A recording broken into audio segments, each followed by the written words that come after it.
ये मुख्य मुद्दे हैं क्या दिल्ली के? जनता क्या इन मुद्दों पर वोट देगी? शीश महल और राजमहल अटैक कर रही है आम आदमी पार्टी, जो कमजोर नस है उसको लेकर के। अब वो राजमहल उन्होंने नाम दे दिया, शीश महल और राजमहल। केजरीवाल का घर है तो फिर उसकी चाबी पीडब्ल्यूडी के पास कैसे है? फिर अगर सोना लगा भी है तो वो केजरीवाल ने अपने लिए नहीं लगवाया, वो दिल्ली के मुख्यमंत्री का घर है, इसलिए चाबी एलजी या पीडब्ल्यूडी के पास। तो राजमहल बन रहा है, ये जो सेंट्रल विस्टा बन रहा है, ये जो प्राइम मिनिस्टर का 8400 करोड़ रुपए का जो 2 विमान आए हैं। जब देश में कोरोना हुआ तब अरविंद केजरीवाल के घर रिनोवेशन हुआ। जब देश में कोविड अपनी भयंकर लहर में था तब 8400 करोड़ रुपए का प्रधानमंत्री के लिए विमान उन्हीं महीनों में आया। राजीव रंजन जी, मैंने उम्मीद करी थी आप पत्रकार हैं और आप किसी एक पार्टी का पक्ष नहीं लेंगे। माना आपको मोदी जी से और भारतीय जनता पार्टी से नफरत है, इसका मतलब ये नहीं है आप सीधा सीधा झूठ बोलेंगे। जो प्रधानमंत्री के नए की बात कुछ कहना चाह रहे हैं? सॉरी, वो अभी टेंडर ही नहीं हुआ है, आप मेरी बात मत काटिए। जब राजीव रंजन झूठ बोल रहे थे आपने उनको नहीं टोका क्योंकि आपके जानने जब आप पहले बोल रहे थे मैंने आपको भी नहीं टोका। राधिका जी, एजेंडा चलाना है पूजा जी को यही दोस्तों, आज की इस डिबेट में आप देखेंगे कि राधिका खेड़ा जो कभी कांग्रेस में हुआ करती थी, अब इस समय बीजेपी में है और वो न्यूज 24 के एंकर राजीव रंजन जी से ही भिड़ गईं। राजीव रंजन जी ने केजरीवाल के शीश महल, प्रधानमंत्री नरेंद्र मोदी के राजमहल का जिक्र किया। आम आदमी पार्टी आरोप लगाती है कि मोदी जी ने अपने लिए राजमहल का निर्माण करवाया है। कोविड के समय ही दोनों का निर्माण हुआ और 8000 करोड़ के दो जहाज आए। बस इसी के बाद से राधिका खेड़ा एक टाइम भी राजीव रंजन को बोलने नहीं दे रही थी। तो दोस्तों, डिबेट को शुरू करते हैं। पिक्चर चालू करो बे। तो राजीव, मैं अब आपके पास आ रही हूं। ये मुख्य मुद्दे हैं क्या दिल्ली के? जनता क्या इन मुद्दों पर वोट देगी? शीश महल और राजमहल? तो वही बात मैं आपसे कह रहा था, बात आधी रह गई थी कि जो अटैक कर रही है आम आदमी पार्टी, जो कमजोर नस है उसको लेकर के। अब वो राजमहल उन्होंने नाम दे दिया, शीश महल और राजमहल। बड़ी इंटरेस्टिंग बात है, अगर ये केजरीवाल का घर है तो फिर उसकी चाबी पीडब्ल्यूडी के पास कैसे है? तो अगर सोना लगा भी है तो वो केजरीवाल ने अपने लिए नहीं लगवाया, वो दिल्ली के मुख्यमंत्री का घर है, इसीलिए चाबी एलजी या पीडब्ल्यूडी के पास है। आम आदमी पार्टी ये कह सकती है, बात तो सही है कि वो दिल्ली के मुख्यमंत्री का है। और इसी तरह से ये जो राजमहल बन रहा है, ये जो सेंट्रल विस्टा बन रहा है, ये जो प्राइम मिनिस्टर का 8400 करोड़ रुपए का जो 2 विमान आए हैं, और भारतीय जनता पार्टी कह सकती है भारत के प्रधानमंत्री का है, नरेंद्र मोदी का नहीं, प्रधानमंत्री का है।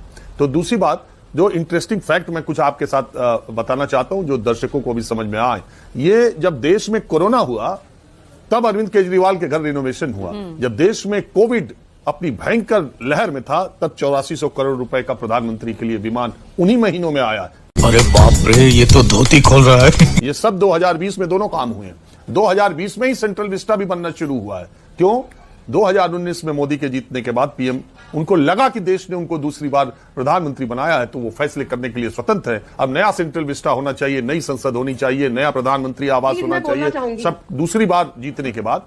ठीक इसी तरह 2020 में जब अरविंद केजरीवाल दूसरी बार मुख्यमंत्री बने तो उन्होंने सोचा कि अब छोटा घर पड़ रहा है पर बड़ा घर होना चाहिए, मुख्यमंत्री बन के वो होना चाहिए। तो बात यही है कि दोनों तरफ वही चीजें हैं, कोई एक दूसरे को कह नहीं सकता, क्योंकि जनता का मैंडेट है, दोनों जीते हैं, दोनों सिकंदर है चुनाव के। तीसरी बार मोदी जी जीते हैं, वो और भी कोई फैसला कर सकते हैं और वो इसके लिए इंटाइटल्ड है। अब केजरीवाल मझधार में फंसे हैं, जीतेंगे तो वो भी कर सकते हैं। तो ये कुल मिलाजुला के समर्थ को नहीं दोष गोसाई, ये बड़ी अच्छी बात कही है। जो समर्थ है उसका कोई दोष नहीं है, जो सत्ता में है उसका कोई दोष नहीं है। ऐसे समय में आपको दिल्ली की वो मुख्यमंत्री, ये भी 17 में रहने वाली मथुरा रोड पर शीला दीक्षित बहुत याद आती हैं, जिनका इंटरव्यू हम लोग भी कई बार करे हैं कि किस सादगी से उस महिला ने उसी घर में इतने साल बिताए थे। दूसरे लोग जो उनको भ्रष्टाचार के जनक आरोप लगा करके और भ्रष्टाचार के खिलाफ लड़ाई लड़ने के लिए आए, वो 10 साल भी ना मुख्यमंत्री रहे और 5 साल रहने के बाद उन्होंने वो सब बातें भूल गए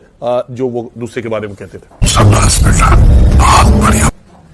बिल्कुल, आपने बिल्कुल 100% सही बात कही।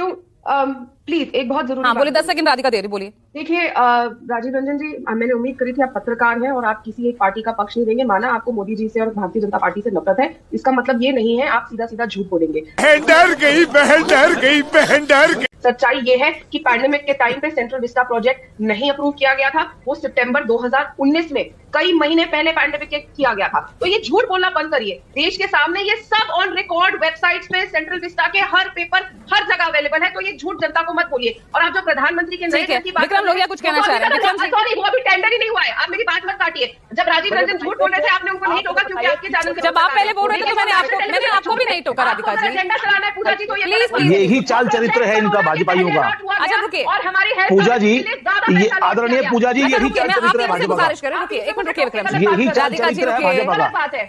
यही चाल चरित्र है भाजपा का। सवाल उठा रही है गलत बात है। झूठ पे झूठ, झूठ पे झूठ बोलती जा रही है, शर्म नहीं आती। यही चाल चरित्र है भारतीय जनता पार्टी का। National news channel is incorrect और मैं यही चाल चरित्र है भाजपा का। ठीक है विक्रम जी, ठीक है। राजीव, देखिए यही चाल चरित्र है भारतीय जनता पार्टी का, सबकी देखिए मैं आवाज को दबा देना। देखिए एक एक मिनट मिनट विक्रम जी। मैंने अरविंद केजरीवाल का भी बताया, और सुनिए फैक्ट के बारे में आप टेप, दर्शक पूरा शो देख रहे हैं, आप टेप रिवाइंड करके मैं तू मैं नहीं जाता। मैंने क्या, अरे रुकिए ना राधिका जी, तू मैं नहीं मैंने आपको पता, वक्त दिया। और अब आप मैं पूरी बात,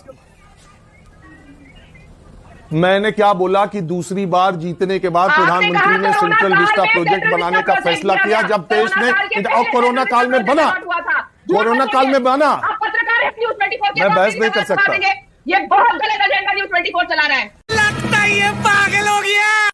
अरे आप बोल लीजिए, आप बोल लीजिए। कांग्रेस पार्टी के नेताओं के घर के बाहर खड़े होकर बोलते हैं बताइए कौन जीत रहा है। अरे कांग्रेस के बिल्कुल नेताओं से बोलिए। पूछ रहे हैं कौन जीत रहा है। आप रिपोर्टिंग भी गलत करते हैं और आप नेशनल टेलीविजन पे बैठ के डिबेट में भी झूठ राधिका बोलते खेड़ा जी हैं। किस आपका प्रकार की झूठ बातें कर आज रही हैं? मैंने सरेआम पकड़ दिया। आप कैसे- आप झूठ बोलते हैं राजीव राधिका जी रंजन। क्या बातें कर रही है? राधिका जी अभी नहीं, नहीं, राजीव ने कुछ देर पहले कहा ना, attacking is the best defence, पत्रकारों और मैं इसी पर जवाब तमाम राष्ट्रीयता खेलते नजर आ रहे हैं। पूजा जी अगर आपको भी नहीं पता तो सेंट्रल विस्टा के बारे में आप ऑनलाइन निकाल लीजिए, हर चीज और डॉक्यूमेंट है, आपको पढ़ के आना चाहिए जब आप उसके बारे में चर्चा राधिका करिए। जी, और मिस इन्फॉर्मेशन फैलाना है पूजा राठौड़ जी, आदरणीय- आप फैक्ट्स रखिए ना, आप पर्सनली किसी पे कमेंट नहीं कर सकती ना राधिका जी। आप गलत बात कर रही आपकी बात रखिए, but you can not comment personally please. नहीं Radhika, this is not the way. आपका जिम्मेदारी बनती थी कि राजीव रंजन को टोकना कि सितंबर 2019 का प्रोजेक्ट है। और चलिए, मैं अपनी बात रख लेता हूं। कई हजार शांत हो करोड़ जाइए। एक्स्ट्रा करे गए और प्रधानमंत्री आवास के लिए कोई प्रोजेक्ट टेंडर नहीं किया गया है अभी। ये तीन मैं बात कर बहुत लेता बड़ी हूं। है जो राजीव रंजन ने नहीं बोले। मैं मुझे अपने घर जाना है। मुझे घर जाना है। जवाब ठीक देता है, हूं। टोकना चाहिए था। मतलब भारतीय हो गया राधिका जी। मैं जवाब दे देता हूं। आप मैं जवाब दे एक देता मिनट हूं। रुकिए विक्रम जी। राजीव, और मैं आपसे आशा करती हूँ राधिका प्लीज अब आप बीच में ना बोलें। हाँ पूजा, मैंने, दर्शक देख रहे हैं, उनको पूरा हक है, वो जिस पार्टी को जब रिप्रेजेंट करती है तब उसको डिफेंड करने का उन्हें तब हक है। साल भर पहले वो कांग्रेस की पार्टी में थी, तब वो कांग्रेस की बात करती थी, बीजेपी पे अटैक करती अरे थी। थोड़ा आप धैर्य रखिए ना राधिका जी। उससे राधिका जी, और सुने, नहीं होंगे आपका झूठ पकड़ा जाता है तो आप मुझ पर व्यक्तिगत टिप्पणी करते हैं। क्या ये न्यूज़ 24 का स्टैंड है कि वो मुझे बताएंगे? और क्या ये बीजेपी का स्टैंड है कि वो पर्सनल टिप्पणी करते हैं राजीव जी पर? अरे, आप भी तो यही कर रही थी राधिका। आप नाराज, अरे this the call of news 24 ये न्यूज़ 24 आप क्यों नाराज? लाइन है कि वो तय करेंगे कौन कौन सी पार्टी का है, तो निकालिए। आम आदमी पार्टी अरे, में कितने नेता है जो दूसरी पार्टी से आए, कांग्रेस पार्टी में अरे कितने भाई, नेता दूसरी पार्टी से आए, और फिर उस पर व्यक्तिगत टिप्पणी करिएगा। मैंने आप पे व्यक्तिगत टिप्पणी नहीं करी, आपका झूठ उजागर किया और आप मुझ पर पर्सनल अटैक कर रहे हैं। अरे झूठ बोल रहा है, ये झूठ बोल रहा है। अब बोले ना पूजा जी, आप नहीं बोलेंगे एक महिला पे पर्सनल अटैक होगा। अगर राधिका जी, नहीं, this is also not accepted Radhika यार। जी। You are just commenting, you are victimizing yourself, you are victimizing yourself, that's it. आप Yes, इनकी you are आवाज doing को that. कम नहीं कर रही है आज पूजा राठौड़ जी। ये डिबेट खराब हो रही है पूरी डिबेट। राधिका देखिए, मुद्दे राधिका पे जी, बात आप- होने दीजिए। राधिका मुद्दे पे बात होने दीजिए। शुरुआत आपने की है, राजीव को पर्सनली आपने घेरने की कोशिश की है। ये क्या अगर आप दूसरों पर लांच, नहीं, ऐसे नहीं चलेगा Radhika. This is not the way, this is not the way of the debate. किसी भी पार्टी में इनकी आवाज को बंद करिए। आप पीसीआर प्लीज, आप राधिका के ऑडियो को प्लीज कम कीजिए। राजीव का कीजिए। पूजा राठौड़ जी, ये क्या तरीका डिबेट को खराब किया जा रहा है? ये क्या तरीका? अरे राधिका जी, मैं सिर्फ ये कह रहा हूं, आप अपनी पार्टी को डिफेंड कर रही हैं, उसका पूरा हक है। मैंने सिर्फ इतना आपसे आग्रह किया कि इंटरेस्टिंग ये क्या है? फैक्ट ये है कि जब Radhika corona this is not the वे। आप उन्हें बोलने ही नहीं दे रही हैं यार, आप उन्हें बोलने ही नहीं दे रही हैं। आप लगातार सवाल, आप धैर्य रखिए ना, आप धैर्य रखिए। राधिका जी अच्छा, आप धैर्य ही रखिए प्लीज। बहुत अच्छी प्रवक्ता हैं आप, आपसे मैं ये उम्मीद नहीं रखती प्लीज। बहुत अच्छी प्रवक्ता है, और आप नहीं, डिबेट को चलने दीजिए ना। जब भी पीसीआर राधिका जी का ऑडियो डाउन रखिएगा प्लीज, ये आपसे मेरी गुजारिश है। और राधिका जी आपसे भी धैर्य रखिए, सुन लीजिए। सवाल उठाती है तो जवाब भी सुनने का धैर्य होना चाहिए आपके अंदर। राजीव भाई, नहीं उनके, अब मैं क्या कह रहा हूं, आप क्या कह रही, दर्शक पूरा प्रोग्राम देख रहे हैं, आप भी देख लीजिएगा, और फिर उसका आपको पूरा हक है मुझे कुछ भी कहने का। मैंने कुछ भी ऐसी बात नहीं की। आप अपनी पार्टी को डिफेंड कीजिए, मुझे कुछ भी कहिए, मुझे कोई ऐतराज नहीं है। और पत्रकार को यह सुनना चाहिए, और जो भी लोग सत्ता में है, मैं तो कह रहा हूं कि केजरीवाल जिन्होंने गाड़ी बंगला घर नहीं लूंगा, अगर उस आदमी ने इतने पैसे खर्च किए तो उन्हें अपनी बात याद नहीं रही होगी। क्या बात कर रहे हैं? और वो उनकी सबसे कमजोर नस है, और इसीलिए वो अटैक कर रहे हैं, क्योंकि attack is the best defence. और इसलिए वो शीश महल, राजमहल, हवाई जहाज की आगे बातें करेंगे। लेकिन क्या ये दिल्ली के मुद्दे हैं, या केजरीवाल की 10 साल की सरकार पर उनके सामने जो सवाल पूछे जा रहे हैं, वो ज्यादा इंपॉर्टेंट मुद्दे हैं? क्या वो जो भ्रष्टाचार के आरोप लगे हैं, वो जो शराब घोटाले की बात लगी है, ये मुद्दे हैं जो उन्होंने तमाम वायदे किए थे पिछले 2 चुनाव में, उन पर चुनाव होगा। अब बात इसकी है कि वो ये कहेंगे कि 84 करोड़ का जहाज आया, प्रधानमंत्री ने ये कराया, वो कराया, दिखाने।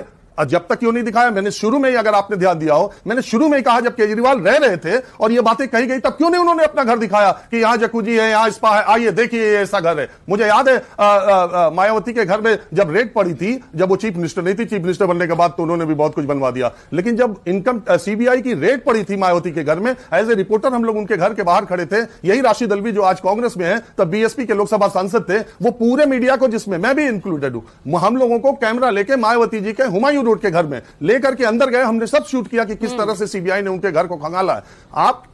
तब आपके समझ में आता है, जब आरोप लगे तब तो केजरीवाल ने घर नहीं दिखाए, अब आज घुस नहीं सकते तो उनके लोग जा रहे हैं शीश महल और राजमहल की बात कर रहे हैं। क्या दिल्ली के चुनाव का यह मुद्दा है? क्या बात है सर, क्या बात है सर। और मैंने एक फैक्ट ये रखा कि इंटरेस्टिंग बात है कि जब देश में कोरोना लगा था तो अरविंद केजरीवाल अपना रेनोवेट करा रहे थे, और देश में जब कोरोना लगा था तभी सेंट्रल विस्टा का भी निर्माण हो रहा था और प्रधानमंत्री के लिए नए जहाज आए थे। देश का और दुनिया का सबसे बड़े लोकतंत्र का प्रधानमंत्री पूरी तरह इंटाइटल्ड है कि वो सुरक्षित हवाई जहाज में चले, वो अच्छे हवाई जहाज में चले। 25 साल पुराना प्राइम मिनिस्टर का था जहाज में बदल सके, और इसलिए इंटाइटल्ड है कि देश की जनता ने एक बार जीतने के बाद दोबारा उससे ज्यादा सीटों से उनको चुनाव जिताया, इसलिए वो फैसले, और तिबारा अभी फिर जीते हैं, वो फिर जो चाहे वो फैसले कर सकते हैं, क्योंकि देश की जनता ने उनको ये मत दिया है। केजरीवाल 2 बार फैसला कर चुके हैं, अभी वो मझधार में, तीसरी बार जीतेंगे, फिर वो जो चाहे फैसला कर सकते हैं। हारेंगे तो जो वो किए हैं वो सामने आएगा, या कहा जाएगा जो किया वो भुगते हैं। बस इतनी सी बात।